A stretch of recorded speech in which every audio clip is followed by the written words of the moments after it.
Agri Bangla ইউটিউবের পক্ষ থেকে সবাইকে স্বাগতম জানাচ্ছি। আজকে আমি আপনাদের উদ্দেশ্যে এই বুড়ো মৌসুমের একটা ধান বিনা ধান 25, যেটা হলো বুড়ো মৌসুমের একটি রপ্তানিযোগ্য জাত, এই ধানটা নিয়ে আপনাদের সম্পর্কে আলোচনা করব। আপনারা ভিডিওটা শেষ পর্যন্ত দেখবেন। যারা আমার চ্যানেলটি এখনও সাবস্ক্রাইব করেন নাই অবশ্যই সাবস্ক্রাইব করবেন, লাইক দিবেন, শেয়ার করবেন।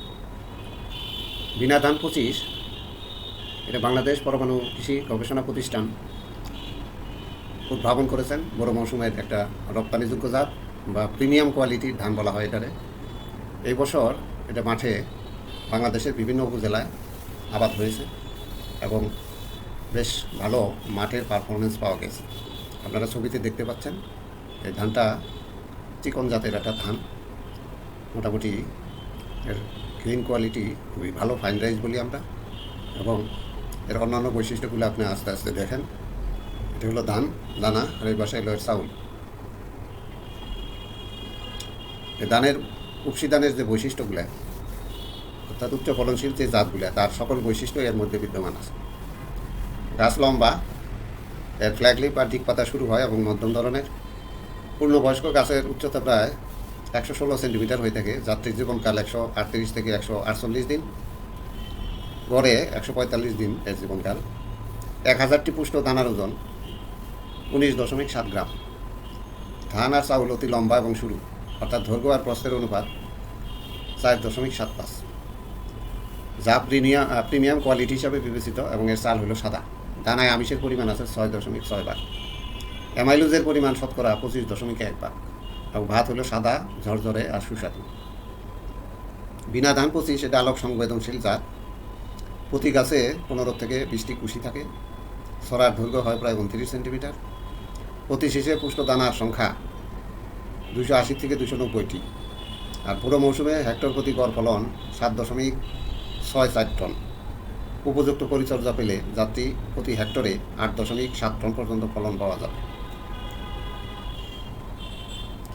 এই ধানের চাষাবাদ পদ্ধতি ও সারের মাত্রা অন্যান্য উপসি ধানের মতোই 15 নভেম্বর থেকে 30 নভেম্বর, অর্থাৎ অগ্রহায়ণের 1 তারিখ থেকে 15 তারিখের মধ্যে বীজ বপন করতে হবে।